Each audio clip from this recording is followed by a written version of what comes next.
வணக்கம் நேயர்களே, நான் திரைப்பட இசையமைப்பாளர் அமுதபாரதி.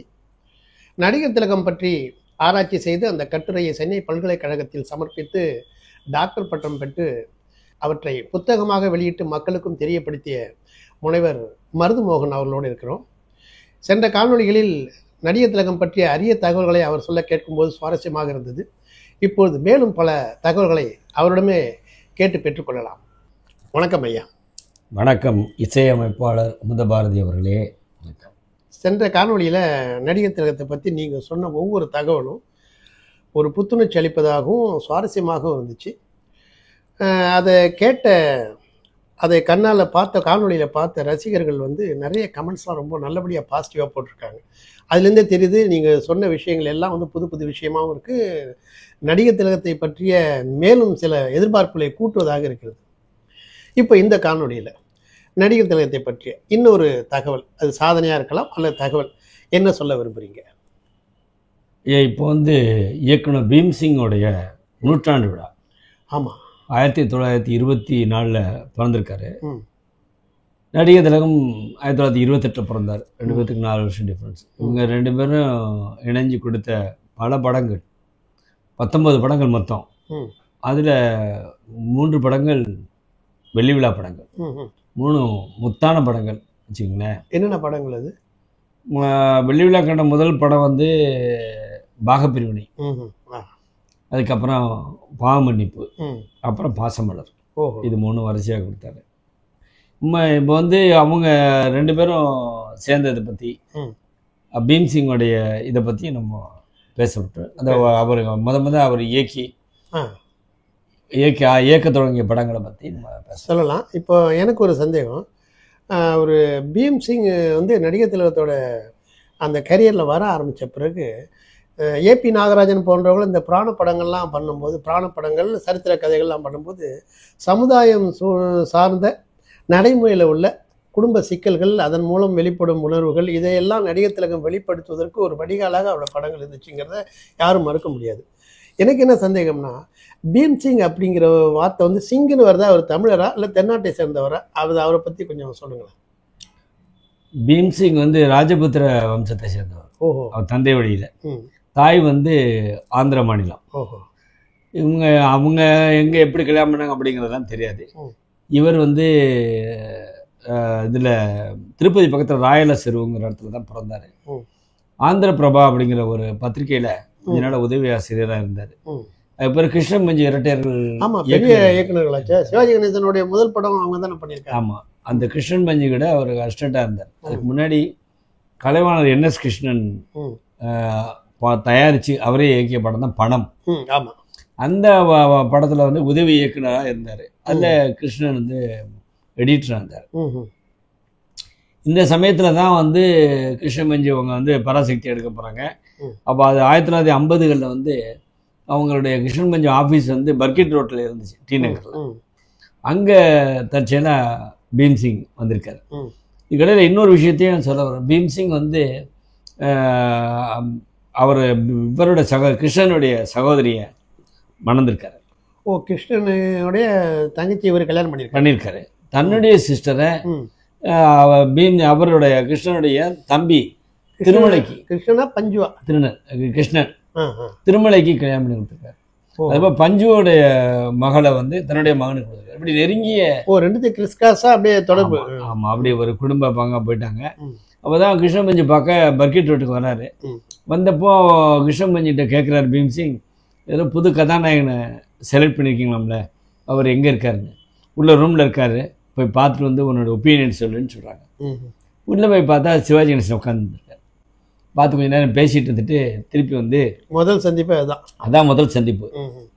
திரும்பி நார்த் இந்தியன் நடிகர் மாதிரி இருக்கார்,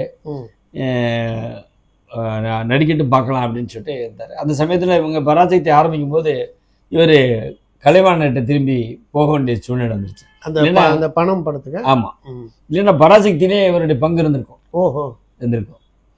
ஸோ அப்படி அறிமுகமானார். ஆனால் பிறகு ராஜா ராணிங்கிற படத்தில் பராசக்தியில் ஆரம்ப காலத்தில் கொஞ்சம் இருந்திருக்காரா?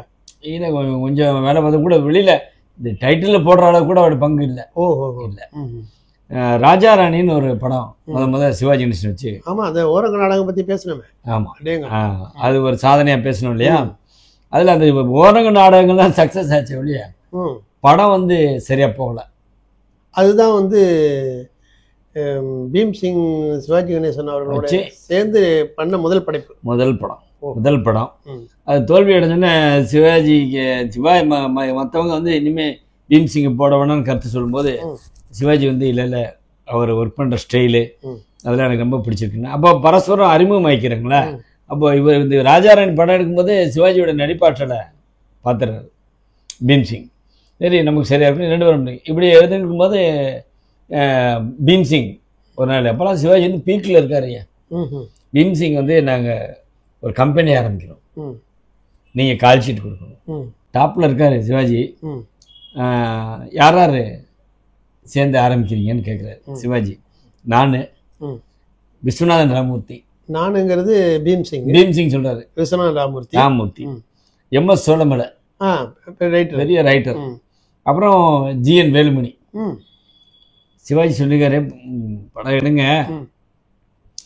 பணத்தை போடுறீங்க, நான் கால் ஷீட் கொடுக்குற பற்றி இல்லை, பார்த்து கதை திரைக்கதை இதெல்லாம் பார்த்து எழுதுங்க, வெற்றி அடைகிற மாதிரி இருக்கட்டும், என்னுடைய வாழ்த்துக்கள்னு சொல்லி அவர் கால் ஷீட் கொடுத்த படம் தான் பதிபக்தி. அந்த அவங்க ஆரம்பித்த கம்பெனிக்கு பேர் புத்தா பிக்சர்ஸ்.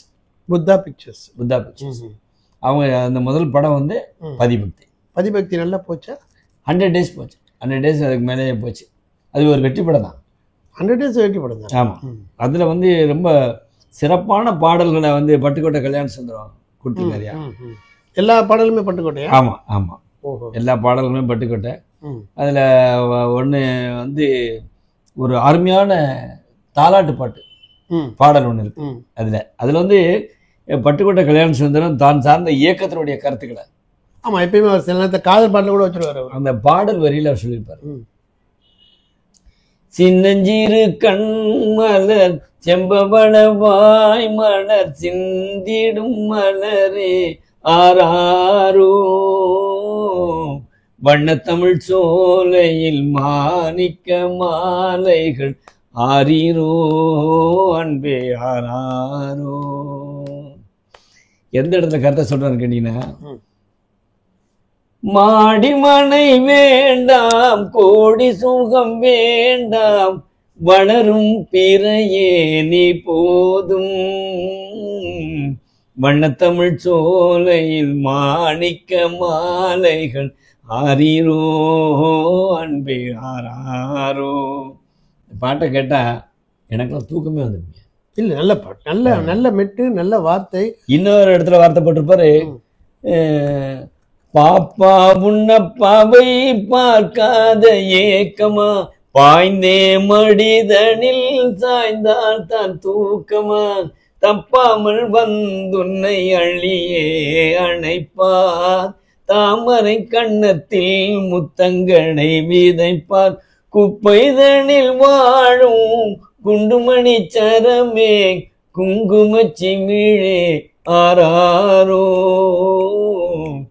குப்பைதனில் வாழும் குண்டுமணி, யாராவது பிள்ளைய மாறும்போது ஆழி கடல்ல பிறந்த ஆணிமுத்தே அந்த முத்தை வளர்ந்து தேடிய முத்தை இப்படிதான்.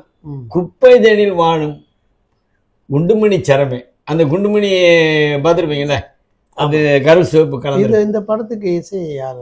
விஸ்வநாதன். அந்த பாடலையா, அது ஒரு அருமையான பாடல். தென் சந்திரபாபு வந்து rock rock rock rock and roll அந்த பாட்டு பாடி ஆடின ஒரு வெரைட்டியா கொடுத்துருக்கேன். இந்த வீடு நோக்கி ஓடி வந்த என்னை ஆமா கதைப்படியா சிவாஜி கணேசன் வந்து மிலிட்ரியில் இருப்பார்.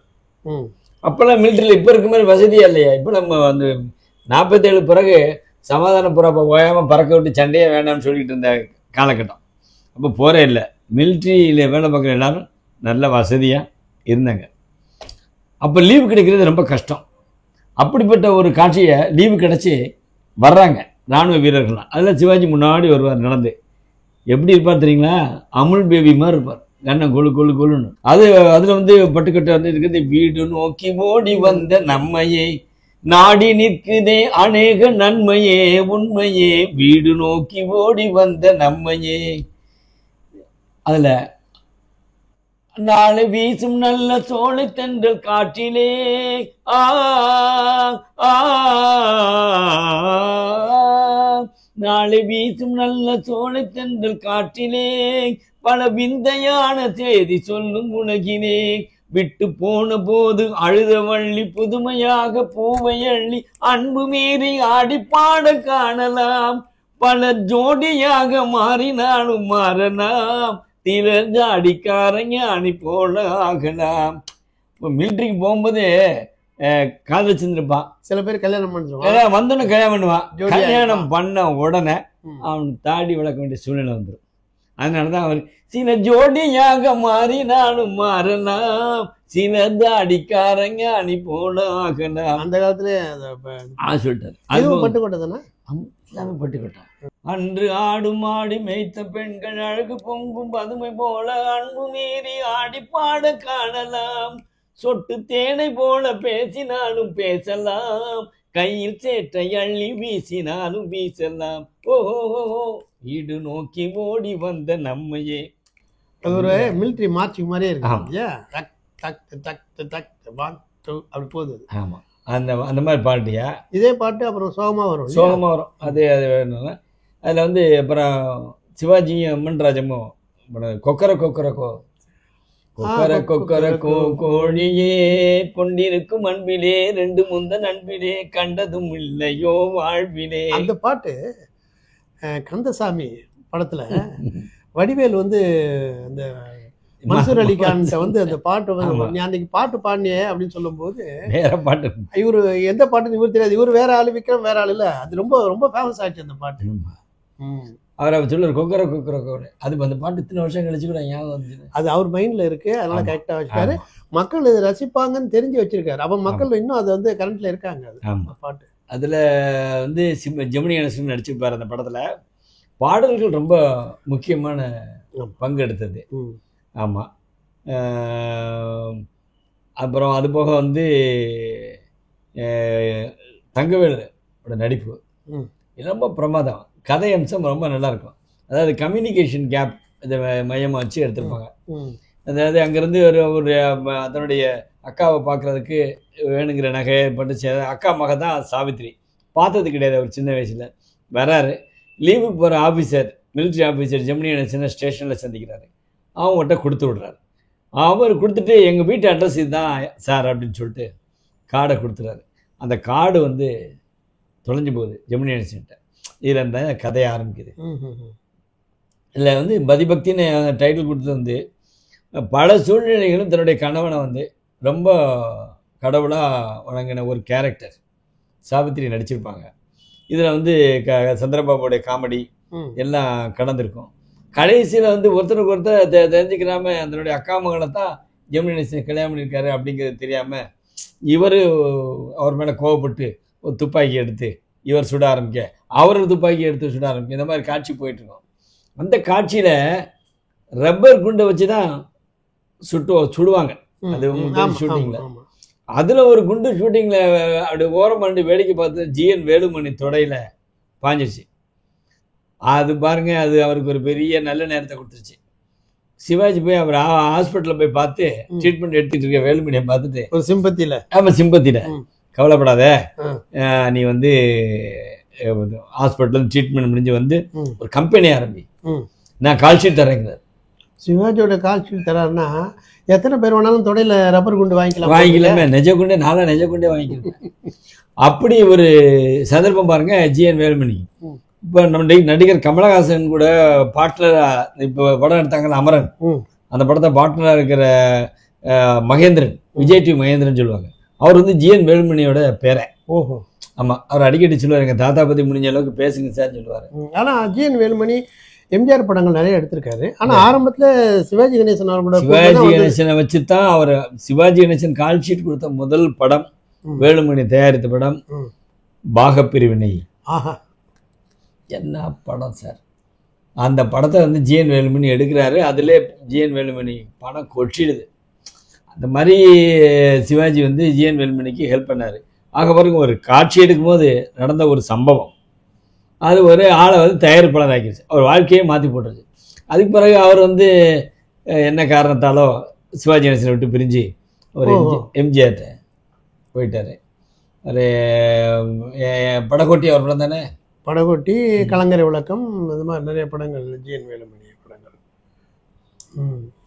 அப்போ வந்து நான் என்ன நினைக்கிறேன்னா, பீம்சிங் சிவாஜி கணேசன் இந்த காம்பினேஷனில் ஏறக்குறைய எல்லாத்துலேயும் ஜெமினி கணேசன் இருக்காரா? ஜெமினி கணேசன் வந்து எப்படி வந்தார் அந்த கதையில் ஆக்சுவலாக எல்லா படங்களும் இருக்காரு. ஆனால் பாக பிரிவினையிலையும் பாகபிரிவினையில் அவர்ல நம்பியார், எம்ஆர் ராதா. ஆனால் பாவ மன்னிப்புல நல்ல கேரக்டர், பாசமலர் அற்புதமான எதிர்முதிர்மான கேரக்டர், அந்த மாதிரி எல்லாத்துலேயுமே ஏறக்குறைய இருக்காரு அவர். அதில் அது ஒரு எப்போ ஜெமினி கணேசன் ஜாயின் பண்ணார்னா, ரொம்ப தீவிரமாக சிவாஜி கணேசன் எல்லா படத்தையும் சேர்த்துக்கிட்டாருன்னா, அது வீரபாண்டி கட்டபொம்மன்ல வந்து எஸ்.எஸ். ராஜேந்திரன் நடிக்கவா. அது அந்த படத்தை பற்றி நம்ம கட்டபொம்மன் படத்தை பற்றி பேசும்போது பேசுவோமே, அதுக்கு பிறகுதான் ஜெமினி கணேசன் தொடர்ந்து நடித்தார். நல்லாவும் ஜெமினி கணேசனுக்கு வந்து உங்களுக்கு வந்து அடிப்படையில் வந்து நாடக அனுபவம் இல்லை. அவர் வந்து படிச்சுட்டு வேலையிலேருந்து வந்தவர் நினைக்கிறேன். ஆமாம், அவர் கிருஷ்ணன் காலேஜில் டிகிரி முடித்தார். அப்புறம் லேபில் அசிஸ்டண்ட்டாக இருந்தார், அதாவது காலேஜ்லேயே. சப்போஸ் மாஸ்டராக வேலை பார்த்துருக்காரு. அவர் போஸ்ட் ஆஃபீஸில் இல்லை, ஜெமினி ஸ்டுடியோவில் வேலை பார்த்தார்.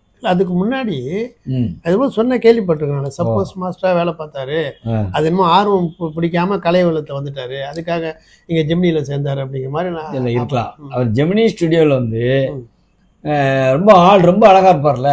அப்போ ஔவையார் படம், ஜெமினி ஔவையார் படத்தில் ஒரு கேரக்டர், இளவரசன் கேரக்டர் நடிக்கிறதுக்கு ஜெமினி கணேசனை போட்டாங்க. ஜெமினி ஸ்டுடியோவில் அவர் என்ன வேலைன்னு கேட்டிங்கன்னா, நடிகர்களை தேர்ந்தெடுக்கிறது ஜெமினி ஸ்டுடியோக்காக. Artist selection. அப்படி ஒரு நாள் வரிசையில் வந்து நின்றுருக்காரு சிவாஜி கணேசன். அடேங்கப்பா. இவர் அப்போ தெரியாதுல்ல இருக்காரு. உங்களுக்கு என்ன அனுபவம் இருக்குன்னா, நாடகத்தில் நிறைய சின்ன பிள்ளைலேருந்து நடிச்சிருக்கேன் சார். ஓ சரி அப்படின்னு அவரை பற்றின குறிப்பு எழுதி வச்சிருக்காரு. நான் நாடகத்தில் நல்ல அனுபவம் இருக்கு, பார்க்க ரொம்ப அருமையாக இருக்காரு, கண்கள் நல்லா இருக்கு, இவருக்கு வாய்ப்பு கிடைச்சா நம்ம கொடுக்கலான்னு எழுதி. இது எப்போ ஜெமினி கணேசன் போய் சிவாஜி கணேசன் போய் வரிசையில் இருந்தாருன்னா, பராசக்தி 50ல் ஆரம்பிச்சு இவர் இல்லை இவர் வேணான்னு சொல்லிட்டு இருந்தாங்கல்ல, அந்த டிஸ்கஷன் அடைஞ்சல எப்படி சும்மா இருக்க முடியும். ஆனால் பெருமாள் முதலியார் 250 ரூபா சம்பளம் கொடுத்துட்டு இருந்தார். அது கொஞ்சம் விரிவாம பேச்சு, ஆல்டர்னேட்டிவ் ஒன்று தேவையாச்சு. அதனால அங்கே ஓடுறாரு இங்கே ஓடுறாரு, எங்கே சான்ஸ் கிடைக்குமோ அப்படி ஓடும்போது ஜெமினி கணேசனை பார்த்து சான்ஸ் கேட்டதில் சிவாஜியும் ஒருத்தர். ஆனால் அதே ஜெமினி கணேசனை தாங்கி பிடிக்கக்கூடிய மகாசக்தியா பின்னால் வளர்ந்துட்டார்ல நடிகர் திலகம். அது ஏன் கேட்குறீங்க, சிவாஜி கணேசனுடைய வளர்ச்சி வந்து எத்தனையோ பேர் பின்தங்கி. அதனாலதான் அவர் என்ன நினைச்சாருன்னு கேட்டீங்கன்னா, நம்ம கூட நாடகத்தை நடிச்சுட்டு இருந்தவங்கள என்ன அப்படியே அவங்க நிலை அப்படியே இருக்கு, நம்ம மட்டும் மேலே வந்துட்டோமே அப்படிங்கிற ஒரு எண்ணத்துல தான் அவர் நாடக மன்றம் ஆரம்பிச்சாரு. அவரு ஐயா என்ன சொல்றது, டி.ஆர். ராமச்சந்திரன் கதாநாயகன் நடிக்கிறாரு, ஏபிஎம் படம். அந்த படத்துல வைஜெயந்திமாலா ஜோடி டி.ஆர். ராமச்சந்திரன். அப்போ சினிமாவில் நடிக்கிற ஒருத்தனை காமிக்கிறான்டா உனக்குன்னு சொல்லி எம்ஆர் ராதா ட்ரூப்ல இருக்கார். அப்போ சிவாஜி கூட்டிட்டு போறாரு, ஷூட்டிங் பார்க்க போறாரு. முதல்ல பார்க்க போறாரு, இவர் பரபரப்பா இருக்கான். சினிமா என்னடா அப்படி டி.ஆர். ராமச்சந்திரன் தில்லானா மோனம்ல என்ன கேரக்டர் நடிச்சாருன்னு உங்களுக்கே தெரியும். ஏன் டி.ஆர். மகாலிங்கம் ராஜராஜ சோழன்ல அப்படியே பாட்டு பாடுறது, இவர் சொல்றதை வாங்கி பாடுற மாதிரி ஆயிட்டாங்க. அதே அப்போ பார்த்தீங்கன்னா டி.ஆர். மகாலிங்கம் வந்து இவர் நாடகக்குழுவில் இருக்கும்போது டி.ஆர். மகாலிங்கம் வந்து பெரிய நடிகர் அந்த நாடகக்குழுவில். அவர் தான் சிவாஜி கணேசன் சங்கீதம் கற்றுட்டு இருக்கிறத கேட்டுட்டு ரொம்ப நல்லா பாடுறான், இந்த பையனுக்கு சங்கீதம் நல்லா சொல்லிக் கொடுங்கன்னு ஒரு என்கரேஜ்மெண்ட் கொடுத்தவர். ஸோ அப்படி சிவாஜியினுடைய வேகத்தில், வளர்ச்சியின் வேகத்தில் பல பேர் காணாமல் போயிட்டாங்க. பல பேர் வந்து தங்களுடைய கேரக்டர் வந்து கதை ஹீரோவாக இருந்தால், ஏன் பாலையா ஹீரோவாக நடிச்சிருக்காரு, வில்லனாக நடிச்சிருக்காரு, கடைசியாக காமெடி ரோல் எடுத்துக்கிட்டார். அந்த மாதிரி பராசக்தியில் இணையாக நடித்த எஸ்.எஸ். ராஜேந்திரனே தெய்வ பிரிவுலாம் பார்த்தீங்கன்னா பெண்ணுக்கு தேடுவார், ஏன்னா மச்சா மாதிரி சின்ன கேரக்டராக பண்ணிடுவார். அந்தளவுக்கு சக்தி, மகாசக்தியாக இருந்திருக்கு. விஸ்வரூபம் எடுத்தார் சிவாஜி கணேசன். ஸோ இந்த படம் பதிபக்தி வந்து அவர் 4 பேர்த்துக்காக நினச்சி கொடுத்தாரியா.